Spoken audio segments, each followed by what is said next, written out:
انسان کو چاہیے کہ دنیا میں ایسے اسباب اور وسائل اختیار کرے کہ چاہے اس کی کمائی تھوڑی ہو، چاہے اس کی چیزیں تھوڑی ہوں، لیکن اللہ تعالیٰ اسی میں ایسی برکت ڈال دے کہ وہ اس کے لیے کافی ہو جائے۔ اس کو برکت کہتے ہیں۔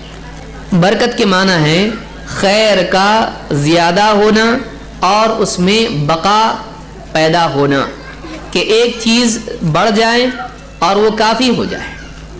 برکت کے معنی ہے خیر کا زیادہ ہونا اور اس میں بقا پیدا ہونا، کہ ایک چیز بڑھ جائے اور وہ کافی ہو جائے۔